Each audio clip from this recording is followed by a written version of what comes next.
अगर आप SSC, CGL, CHSL, MTS और यूपी एसएससी और यूपी पीसीएस की तैयारी कर रहे हैं तो इन सभी क्वेश्चन पर ज़रूर फोकस करिएगा, क्योंकि ये सभी क्वेश्चन जो हैं हर बार रिपीट करते हैं। ऐसे क्वेश्चन एग्जाम में कई बार पूछे जाते हैं, तो ये सवाल जो है बहुत इम्पोर्टेंट होते हैं। अब यहाँ पर एचसीएफ कितना होगा हमें ये बताना है। तो एचसीएफ बताने के लिए सबसे पहले हमें यहाँ पर इनका फैक्टर निकालना पड़ेगा कि 48 और 72 का फैक्टर कितना होगा। ठीक है, 48 72 का कितना फैक्टर होगा। तो यहाँ पर देखिए, जब हम फैक्टर निकालते हैं तो सबसे पहले यहाँ पर एलसीएम कहते हैं ना कि एलसीएम निकाल लेंगे। अगर यहाँ पर 48 का, तो यहाँ पर हमारा कितना हो जाएगा, सबसे पहले 2 से ए क्या होगा, कटेगा। ठीक है, तो 2 से कितनी बार 24 हो जाएगा, फिर 2 से जाएगा 12 हो जाएगा, फिर 2 से कटेगा तो यहाँ पर 6 हो जाएगा, फिर 2 से कटेगा तो यहाँ पर 3 हो जाएगा, फिर उसके बाद एक बार 3 से जाएगा। तो यहाँ पर 2 कितनी बार आया है, यहाँ पर देख सकते हो कि 4 बार यहाँ पर 2 आया है। और यहाँ पर हम इसे थोड़ा सा इरेज करेंगे और यहाँ पर सॉरी, जिससे कि आप लोगों को काफ़ी अच्छे से समझ में आए। तो यहाँ पर देखिए, यहाँ पर अब हम लिख सकते हैं 2 इंटू 2 इंटू 2 इंटू 2 इंटू 3, ये 24 का है। ठीक है, अब यहाँ पर ये सी एफ ए हो गया हमारा। अब यहाँ पर इसे इरेज करके हम दिखाएंगे आपको कि यहाँ पर हमारा 72 का क्या होता है। 72 का हम लोग करेंगे तो यहाँ पर देखिए 72 का हो जाएगा। सबसे पहले यहाँ पर 2 से कटेगा तो 2 3 6, 2 6 12, यहाँ पर 2 से फिर से कट जाएगा हमारा, कितना आएगा, तो यहाँ पर 18 आएगा। यहाँ पर फिर से 2 से कटेगा तो यहाँ पर 9 आएगा। अब यहाँ पर 3 से कटेगा 3। अब यहाँ पर देखिए, यहाँ पर 3 बार आया है और यहाँ पर 4 बार आया है। अब यहीं पर हमारा कन्फ्यूजन यहाँ पर है कि एचसीएफ में हमेशा आपको याद रखना है कि एचसीएफ क्या होता है, हाईएस्ट कॉमन फैक्टर होता है, मतलब सबसे जो ज़्यादा मिलता जुलता है। ठीक है, तो यहाँ पर देखिए, यहाँ पर 2 2 2, यहाँ पर 3 बार इसमें मिल रहा है, 3 बार इसमें मिल रहा है, तो ये क्या है कि मिलता जुलता है। ठीक है, तो 3 बार हम यहाँ पर लिख लेंगे कि जो मिल रहा है। ठीक है, अब यहाँ पर देखिए 3 कितनी बार मिल रहा है, देखिए 3 यहाँ पर एक ही बार मिल रहा है, यहाँ पर भी 3 2 बार है, लेकिन जितनी बार मिलेगा उतना ही हम लोग यहाँ पर लिखेंगे 3 को। ठीक है, तो यहाँ पर 2 दूना 4, 4 दूना 8, 8 त्रिक 24, 24 हमारा आंसर क्या हो जाएगा बच्चों, राइट हो जाएगा फ्रेंड। अब यहाँ पर देखेंगे कि यहाँ पर आगे की तरफ चलेंगे और यहाँ पर हमारा और भी क्वेश्चन है जो यहाँ पर इस तरह से हम लोगों को एलसीएम में जस्ट इसका क्या होता है कि उल्टा यहाँ पर हम लोग यूज करते हैं। एलसीएम में बहुत ही अलग तरीके से यहाँ पर हम लोग करते हैं। तो यहाँ पर एलसीएम दिया गया है, तो यहाँ पर क्या करेंगे, हम लोग यहाँ पर एलसीएम का यूज करेंगे, जिससे कि आप लोगों को काफ़ी अच्छे से समझ में आएगा। अब देखिए यहाँ पर 12 और 18 दिया गया है, एलसीएम 12 है और यहाँ पर 12 है, तो 2 2 छंग 12, 2 3 6 और यहाँ पर 3 एकम 3, तो यहाँ पर क्या हो जाएगा 2 गुणे 2 गुणे 3। ठीक है, तो यहाँ पर क्या, अब देखिए इसका आ गया, अब यहाँ पर 12 का आ गया है। अब 18 का देखेंगे, हमारा 18 का कितना होगा, 18 का करेंगे 2 2 9 18, अब यहाँ पर 3, अब यहाँ पर 3, अब यहाँ पर देखिए कि यहाँ पर हो गया हमारा कितना, अब यहाँ पर हमारा हो जाएगा 2 गुणे 3 गुणे 3। अब इसे हम क्या करेंगे, इरेज कर लेंगे। अब यहाँ पर सबसे देखेंगे, सबसे पहले हम यहाँ पर कॉमन फैक्टर देखेंगे, उसके बाद यहाँ पर 2 कॉमन फैक्टर है और यहाँ पर जो नहीं मिल रहा है, यहाँ पर देखिए ए भी कॉमन है, तो यहाँ पर 2 गुणे 3 लिखेंगे, 3 लिखेंगे। लेकिन अब यहाँ पर 2 और 3, ए वाला 3 और 2 नहीं मिल रहा है, तो इन्हें भी उतार लेंगे। एलसीएम में यही कहानी होती है। तो यहाँ पर हो जाएगा 2 3 6 और 2 3 6, 6 दूनी 12, 12 3 36, 36 हमारा आंसर यहाँ पर राइट हो जाएगा। ये याद रखिएगा, ये सभी चीज़ें बहुत ही इम्पोर्टेंट होती हैं। अगर आप इन्हें अच्छे से कर ले जाते हैं तो जितना प्रैक्टिस करेंगे उतना ही अच्छे से यहाँ पर सभी सवाल आपके अच्छे से हो जाएंगे। तो यहाँ पर याद रखिएगा ये बात। अब यहाँ पर हम लोगों को करना है, यहाँ पर HCF दे दिया गया है और यहाँ पर हम लोग देखेंगे कि हमारा क्या दिया गया है कि अब यहाँ पर HCF 12 दिया गया है, LCM इतना दे, पहली संख्या दिया गया, दूसरी संख्या में फाइंड करना है। तो यहाँ पर पहली संख्या बराबर क्या होता है, पहली, यहाँ पर ध्यान दीजिएगा कि यहाँ पर पहली संख्या, यहाँ पर पहली संख्या गुणे दूसरी संख्या, ठीक है, बराबर HCF गुणे LCM। ये बात याद रखिएगा, HCF गुणे LCM। अब यहाँ पर हमें HCF भी दिया है, LCM भी दिया है। अब यहाँ पर हम क्या करेंगे, HCF और LCM को यहाँ पर रख देंगे और यहाँ पर पहली संख्या भी दिया गया है। पहली संख्या यहाँ पर देखिए 60 दिया गया है, तो यहाँ पर 60 रखेंगे गुणे दूसरी, ठीक है, दूसरी संख्या बराबर 12 गुणे 180, ठीक है, ये हम कर लेंगे। अब यहाँ पर देखिए दूसरी संख्या बराबर हमारा क्या हो जाएगा, यहाँ पर हमें देखना है कि यहाँ पर दूसरी संख्या हम यहाँ पर लिखेंगे दूसरी संख्या, ठीक है, तो यहाँ पर 12 गुणे 180 बटे 60 हो जाएगा। यहाँ पर एक कट जाएगा, 0 से 0, और यहाँ पर हमारा क्या बचेगा, यहाँ पर देखिए, अब यहाँ पर 0 से 0 कट गया, 6 त्रिक 18, यहाँ पर 3 बार 12 36 हमारा क्या हो जाएगा, यहाँ पर हमारा 36 जो है आंसर हो जाएगा, ये वाला आंसर राइट हो जाएगा, ठीक है। तो इस तरह से हम लोगों को क्वेश्चन, हर एक क्वेश्चन पर ध्यान देना है, बहुत ही आसान होता है, सभी क्वेश्चन बहुत काफ़ी आसान होते हैं, खाली हमें प्रैक्टिस होना चाहिए बस। यहाँ पर आप अच्छे से सवाल लगा सकते हो। अब यहीं पर ये वाला क्वेश्चन देखा जाए तो यहाँ पर कितना सरल क्वेश्चन दिया गया है और इस क्वेश्चन को हम लोग यहाँ पर कर सकते हैं। तो यहाँ पर देखिए ये वाला 101 है, 101, अब यहाँ पर 101 है, तो यहाँ पर हम भाग देकर देख ही लेते हैं। 7 एकम 7, यहाँ पर 7 हुआ, यहाँ पर 3 बचा, यहाँ पर देखिए 7 त्रिक 21, 7 चौक 28, यहाँ पर 28 और यहाँ पर शेष कितना बचा है, 3, यहाँ पर शेषफल है, तो इसका मतलब 3 हमारा आंसर जो है राइट है।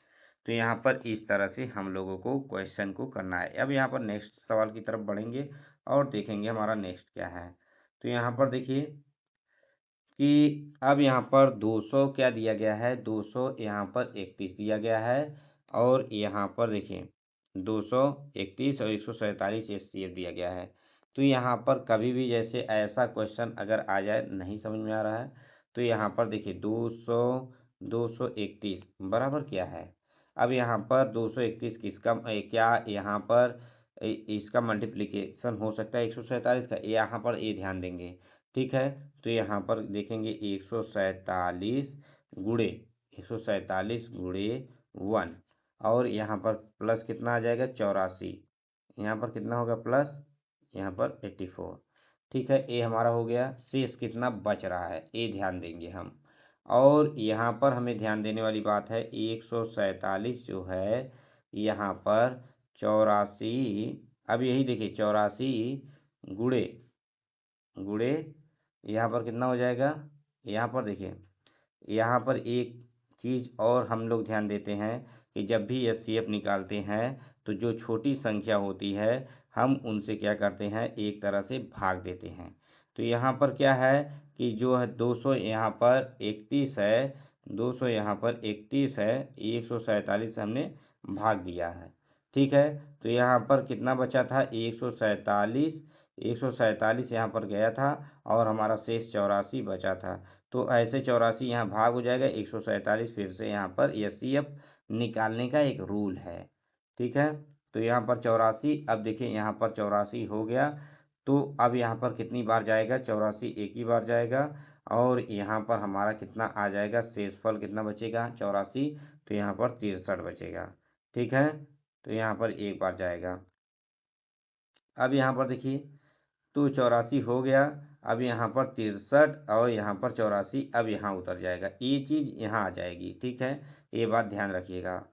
अब यहाँ पर क्या करेंगे कि 63 एकम 63 यहाँ पर जाएगा और यहाँ पर बचेगा कितना हमारा, यहाँ पर आ जाएगा 21, 21 और 63, अब 21 तियां 63, यही हमारा 21 क्या हो जाएगा, जो लास्ट में जिस जिस अंक से कटता है वही हमारा एचसीएफ हो जाता है। ठीक है, वही हमारा क्या हो जाएगा, एचसीएफ। लास्ट में जिस अंक से कटता है संख्या वही हमारा एचसीएफ हो जाता है। इस तरह से आप लोग यहाँ पर कर सकते हैं। ठीक है, सबसे छोटी अभाज्य संख्या कौन सी है, यहाँ पर आप लोगों को बताना है कि यहाँ पर सबसे छोटी अभाज्य संख्या, अभाज्य संख्या यहाँ पर कौन सी है।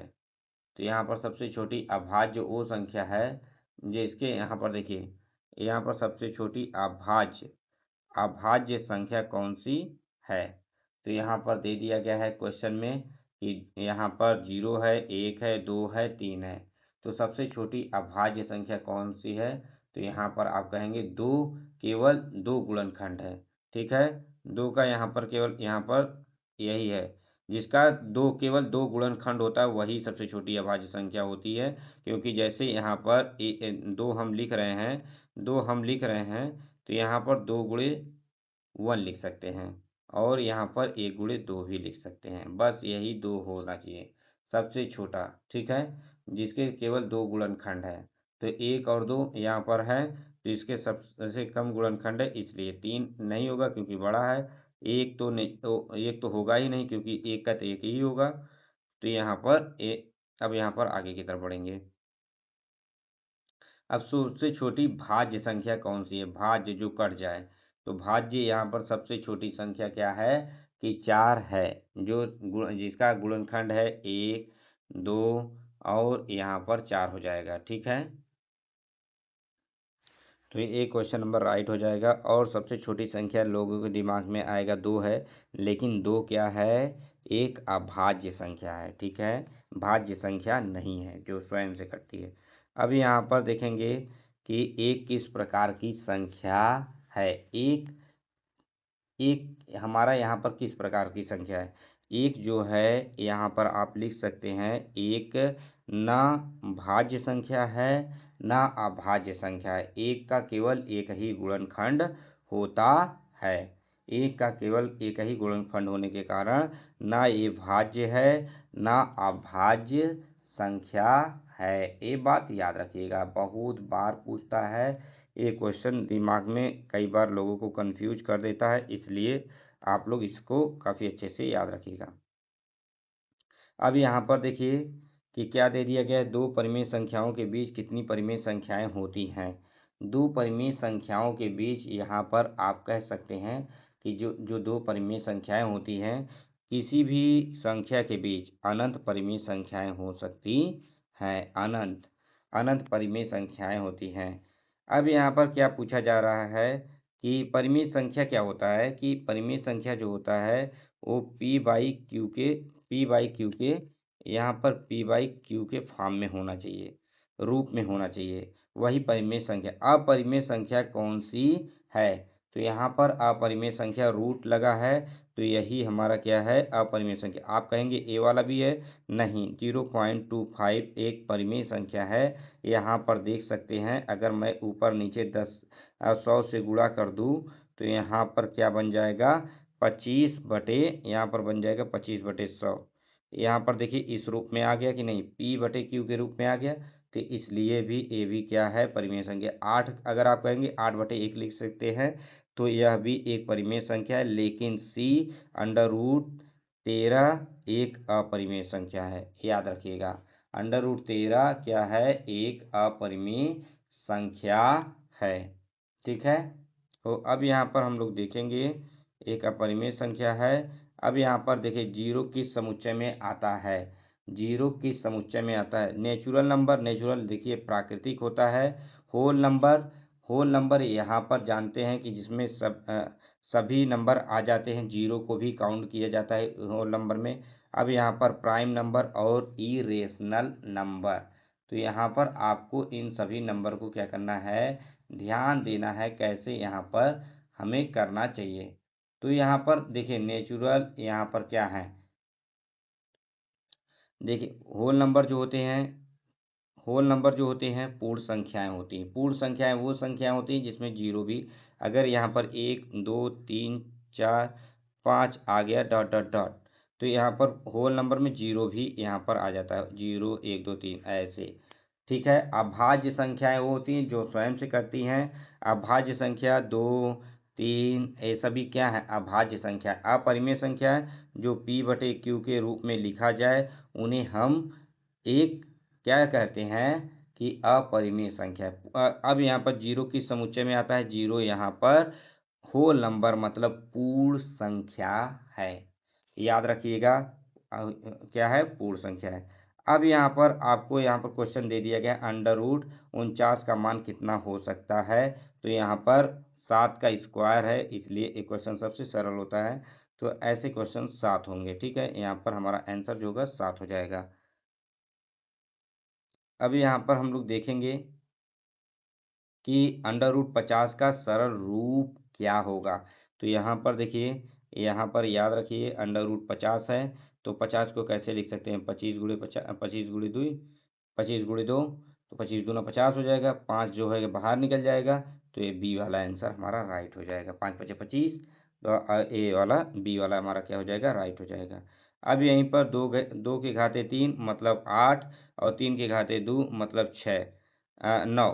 ठीक है, 9 72, तो हमारा आंसर सी वाला सही हो जाएगा, यहाँ पर याद रखिएगा। अब यहाँ पर देखिए क्या दिया गया है, 360 का फैक्टोराइजेशन यहाँ पर करना है कि 360 का हमारा फैक्टोराइजेशन क्या होगा।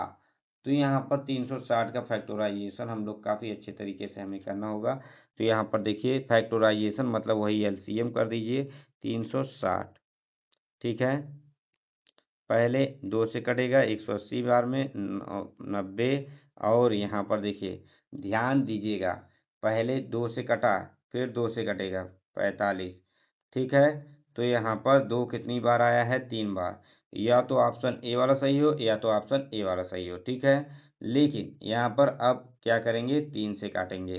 तो यहाँ पर देखिए 3 15 3 45, यहाँ पर 15 आएगा, फिर 15 3 से कटेगा मतलब 2 बार आया है। तो ए वाला बी वाला ऑप्शन यहीं से राइट हो जाता है। ठीक है, तो यहाँ पर 2 बार 3 आ गया, तो यहाँ पर 3 यहाँ पर राइट हो गया, बी वाला आंसर।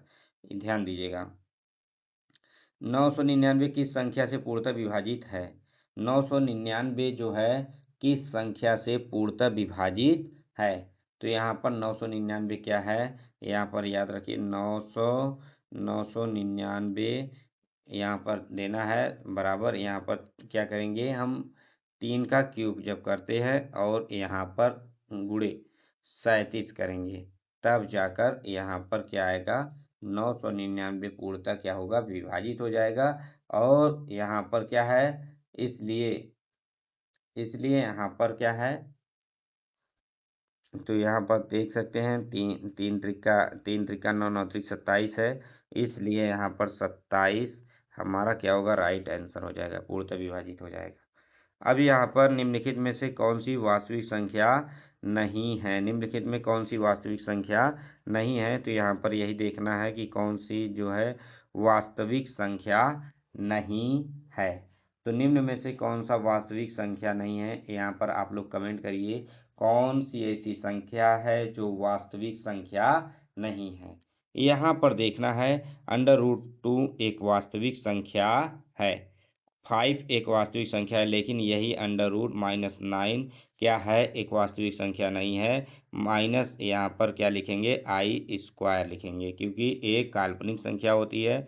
√9i यहाँ पर ए वाला आंसर आएगा, लेकिन यहाँ पर यही सी वाला हमारा क्या हो जाएगा, राइट हो जाएगा। अब b बराबर 9, q बराबर 8, r बराबर 5, तो a का मान ज्ञात कीजिए। तो यहाँ पर दे दिया गया है कि यहाँ पर आपको बता दिया गया है कि b बराबर 9, q बराबर 8, r बराबर 5, तो a का मान कितना हो जाएगा। तो यहाँ पर बताइए कि a का मान कितना होना चाहिए। तो यहाँ पर कमेंट फटाफट करिए। अब आप लोगों को काफ़ी अच्छे से समझ में आ रहा होगा, तो प्लीज़ आप लोग कमेंट करिए कौन सा आंसर राइट होगा। तो यहाँ पर देखिए a का मान यहाँ पर रखना है, तो यहाँ पर देखिए आंसर क्या होगा। अब यहाँ पर हमें लगाना पड़ेगा a बराबर, यहाँ पर हो जाएगा BQ + R रिमाइंडर। ठीक है, अब यहाँ पर ए का मान 9 इंटू 8 प्लस आर क्या है 5 रिमाइंडर 9 72 5 77 हमारा आंसर हो जाएगा। ठीक है, अब यहाँ पर क्वेश्चन नंबर 9, यहाँ पर ये वाला क्वेश्चन आपको करना है, काफ़ी सरल है, लेकिन आपका यहाँ पर देखिए एलसीएम ले सकते हैं। 18 का करेंगे तो 18 का आएगा 2 गुणे 2 दूनी 4, 4 दूनी देखिए 18 क्या होगा, 18 का 4 नहीं होगा, 18 का हो जाएगा यहाँ पर 3 त्रिका 9, यहाँ पर हो जाएगा 3 त्रिका 9, 9 दूनी 18। अब यहाँ पर 24 का क्या होगा, 18 का हो गया। अब यहाँ पर 24 का क्या होगा, अब यहाँ पर देखिए 24 का हो जाएगा 2 12। अब यहाँ पर 2 2 और यहाँ पर गुणे 3 हो जाएगा 8 त्रिक 24। अब यहाँ पर 30 का क्या होगा, अब यहाँ पर 2 गुणे 3 गुणे यहाँ पर 5 होगा।